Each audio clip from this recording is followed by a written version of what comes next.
వైష్ణవి ఎంతో చురుగ్గా నవ్వుతూ తుళ్ళుతూ యూట్యూబ్ వీడియోలతో అందరినీ పలకరించే ఒక సామాన్యమైన అమ్మాయి.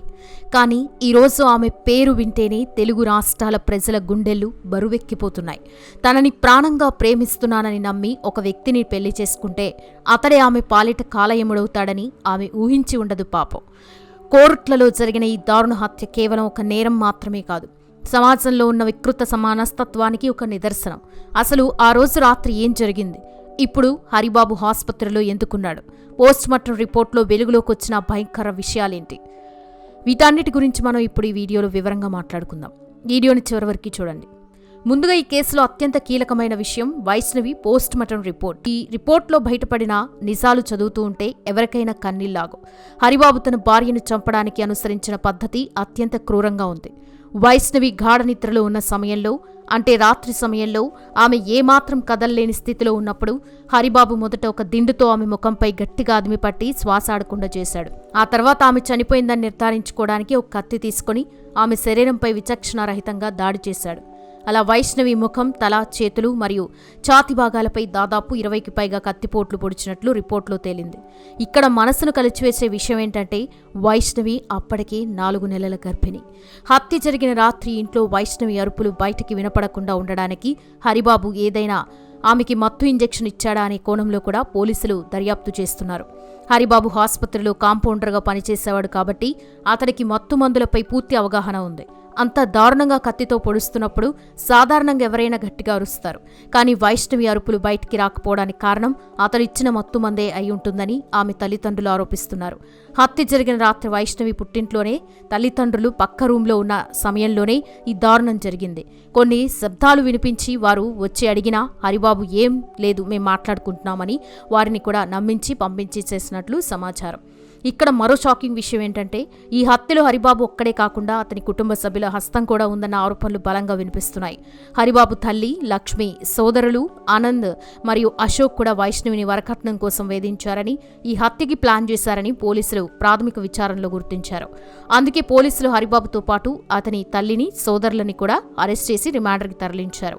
హరిబాబు తల్లి లక్ష్మి ఒకసారి వైష్ణవిని ఒక రింగు విషయంలో దారుణంగా బూతులు తిట్టింది. ఆ ఆడియో కూడా బయటకు వచ్చి హల్చల్ చేసింది. అప్పుడు కూడా హరిబాబు తన భార్యకు మద్దతుగా నిలవలేదని తెలుస్తోంది. వైష్ణవి గర్భవతి అయినప్పుడు కూడా డబ్బులు లేవనే నెపంతో ఆమె మొదట ప్రెగ్నెన్సీని బలవంతంగా తీయించేసినట్లు వైష్ణవి అన్నలు ఆరోపిస్తున్నారు.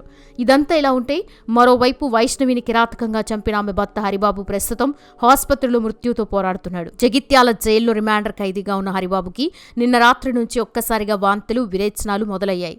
హరి పరిస్థితి చేయి దాటిపోవడంతో జైలు అధికారులు అతన్ని హఠాత్తున జగిత్యాల ప్రభుత్వ ఆసుపత్రికి తరలించారు. అక్కడ అతన్ని ఐసీయూలో ఉంచి చికిత్స అందిస్తున్నారు. మొదట్లో హరిబాబు అపస్మారక స్థితిలోకి వెళ్లాడని, పరిస్థితి చాలా సీరియస్గా ఉందని వార్తలు వచ్చాయి. బహుశా ఎండాకాలం కావడం వల్ల లేదా జైల్లో ఫుడ్ పాయిజన్ అవ్వడం వల్ల అతడు ఇలా అస్వస్థకు గురై ఉండొచ్చని వైద్యులు భావిస్తున్నారు. ప్రస్తుతం అతడు చికిత్సకి సహకరిస్తున్నాడని, మెల్లగా కోలుకుంటున్నాడని సమాచారం అయితే అందింది. అయితే ఈ వార్త విన్న వైష్ణవి కుటుంబ సభ్యులు మరియు నెటిజన్లు మాత్రం భిన్నంగా స్పందిస్తున్నారు. తన భార్యని కడుపులో ఉన్న బిడ్డని అంత కిరాతకంగా చంపిన వ్యక్తికి ఇలా జరగడం దేవుడి శిక్ష అని కొందరు అంటుంటే, చట్టం నుంచి తప్పించుకోవడానికి అతడు ఆడుతున్న నాటకం కావచ్చని మరికొందరు అనుమానిస్తున్నారు. వైష్ణవిని చంపిన తర్వాత కూడా అతడు ఏమీ తెలియనట్లు పరారయ్యాడు. కాబట్టి ఇప్పుడు కూడా ఇలాంటివి చేసే అవకాశం ఉందనేది వారి అనుమానం. అంతేకాదు వాడిని వెంటనే చంపకుండా మళ్ళీ హాస్పిటల్కి ఎందుకు తీసుకెళ్లారని మండిపడుతున్నారు. అసలు ఈ కథ ఎలా మొదలైందో తెలుసుకుంటే మనకి కళ్ళు చెమర్చుతాయి.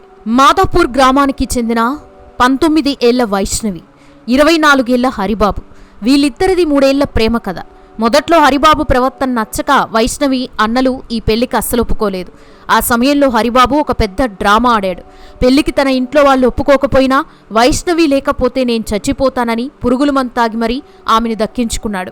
ఆ క్షణంలో అతనికి ఆమె అంటే ఎంత ప్రేమో అనుకున్నారు అందరూ.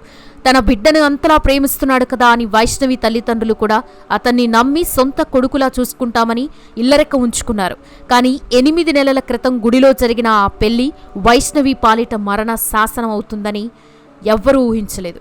అయితే వైష్ణవికి తనకంటూ ఒక గుర్తింపు ఉండాలని వైష్ణవి అమ్మ అనే యూట్యూబ్ ఛానల్ మొదలుపెట్టింది. తను రోజూ చేసే పనులు, భర్తతో సరదాగా గడిపే క్షణాలు అన్నీ వీడియోలుగా తీసి అప్లోడ్ చేసేది. చూసే వాళ్ళకి అంతా బాగుంది కదా అనిపించేది. కానీ ఆ కెమెరా వెనుక అసలు కథ వేరేలా ఉంది. వైష్ణవి యూట్యూబ్ వీడియోలు చేయడం హరిబాబుకి అస్సలు నచ్చేది కాదు. మన ఇంటి విషయాలు బయటి వాళ్ళకి ఎందుకు అని ఆమెతో నిరంతరం గొడవ పడేవాడు. అలా పెళ్ళైన కొద్ది రోజుల నుంచే అసలు రంగు బయటపడింది. హరిబాబు నెలకి 30,000 రూపాయల జీతం వస్తుందని అబద్ధం చెప్పి పెళ్లి చేసుకున్నాడని, కానీ తీరా చూస్తే అతడికి వచ్చేది కేవలం 20,000 రూపాయలేనని వైష్ణవి అన్నలు చెబుతున్నారు. అదనపు కట్నం కోసం వైష్ణవిని మానసికంగా మరియు శారీరకంగా వేధించడం మొదలుపెట్టాడు. ఇదిలా ఉంటే వైష్ణవి యూట్యూబ్ ఛానల్లో పెట్టిన కొన్ని పాత వీడియోలు ఇప్పుడు నిజంగానే భయం కలిగిస్తున్నాయి. ఒక వీడియోలో హరిబాబుకి వేరే అమ్మాయితో సంబంధం ఉందని, మరొక వీడియోలో ప్రెగ్నెన్సీ వద్దు, అబార్షన్ చేయించుకోమని గొడవ పడుతున్నట్లు వైష్ణవి పెట్టింది. అప్పుడు అందరూ ఇవి కేవలం వ్యూస్ కోసం చేస్తున్న ప్రాంక్ వీడియోలు అనుకున్నారు. కానీ ఆ వీడియోల వెనుక వైష్ణవి పడుతున్న నిజమైన నరకం దాగుందని ఇప్పుడు అందరికీ అర్థమవుతుంది. హరిబాబుకు వేరే అమ్మాయితో సంబంధం ఉన్న విషయం నిజమేనని, ఆ అమ్మాయి కోసమే తన భార్యని అడ్డు తొలగించుకున్నాడనే అనుమానం కూడా ఉంది. వైష్ణవి కుటుంబ పరిస్థితి చూస్తుంటే నిజంగా గుండె తరుక్కుపోతుంది. ఆమె 13 మంది అన్నదమ్ముల మధ్య ఎంతో అల్లారు ముద్దుగా పెరిగిన ఏకైక సోదరి. అటువంటి అమ్మాయిని ఇలా శవంగా చూడాల్సి వస్తుందని వారు ఎప్పుడూ అనుకోలేదు. ప్రస్తుతం ఆమె అన్నలు ఆమె సమాధి వద్ద కూర్చుని ఆమెకి ఇష్టమైన వంటలు పెట్టి రోధిస్తున్న దృశ్యాలు అందరినీ కన్నీరు పెట్టిస్తున్నాయి. మేం 13 మంది అన్నదమ్ములు ఉండి కూడా మా చెల్లిని కాపాడుకోలేకపోయామని వారు ఆవేదన వ్యక్తం చేస్తున్నారు. నిందితుడిని కఠినంగా శిక్షించాలని, అతడికి ఉరిశిక్ష పడాలని వైష్ణవి కుటుంబ సభ్యులు మరియు స్థానికులు పెద్ద ఎత్తున డిమాండ్ చేస్తున్నారు. ఈ మొత్తం ఉదంతం మన సమాజానికి కొన్ని చేదు పాఠాలని నేర్పుతోంది. ప్రేమలో ఉన్నప్పుడు అవతలి వ్యక్తి ఏది చెప్పినా గుడ్డిగా నమ్మేస్తాం. ఆఖరికి హరిబాబు చేసిన ఆత్మహత్య యత్నాన్ని కూడా ఆమె గొప్ప ప్రేమ అనుకుని ఉండొచ్చు. కానీ అది ఒక రకమైన సైకో మనస్తత్వం అని ఆమె గ్రహించలేకపోయింది. సోషల్ మీడియాలో కనిపించే ఆ రంగుల ప్రపంచం వెనక కూడా చీకటి కోణాలుంటాయని వైష్ణవి కేసు నిరూపించింది. భార్యాభర్తల మధ్య గొడవలు రావడం సహజం. కానీ అది ఒక ప్రాణాన్ని తీసే స్థాయికి వెళ్ళిందంటే అక్కడ ప్రేమ లేదు, కేవలం మృగత్వం మాత్రమే ఉంది. చివరిగా ఒక్క మాట, ప్రేమ అనేది ఒకరిని ఒకరు గౌరవించుకోవడంలో ఉంటుంది, కానీ ఒకరి ఆశల్ని లేదా ప్రాణాలని చంపేయడంలో కాదు. వైష్ణవి తన ప్రతిభని చాటుకోవాలని అనుకుంది, కానీ అది తన ప్రాణం తీస్తుందని ఆమె ఎప్పుడూ అనుకోలేదు. ఈ వీడియో చూస్తున్న ప్రతి ఒక్కరికి ఒకటే విన్నపం, మీ భాగస్వామిలో చిన్నపాటి క్రూరత్వం కనిపించినా అది ప్రేమ కాదని గుర్తించండి. మీ ప్రాణాల కంటే ఏది ముఖ్యం కాదు. వైష్ణవికి జరిగిన ఈ ఘోరంపై మీ అభిప్రాయం ఏంటి? నిందితుడికి ఎలాంటి శిక్ష పడాలని మీరు కోరుకుంటున్నారు?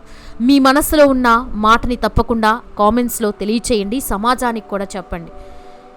ఈ లోకం నుంచి సెలవు తీసుకున్న వైష్ణవికి ఆమె పుట్టని బిడ్డకి మనందరి తరఫున నివాళులు అర్పిద్దాం. ఇలాంటి దారుణాలు ఇంకెక్కడ జరగకూడదని ఆశిస్తూ మరో ముఖ్యమైన వీడియోతో మళ్ళీ కలుద్దాం. అంతవరకు సెలవు. జాగ్రత్తగా ఉండండి.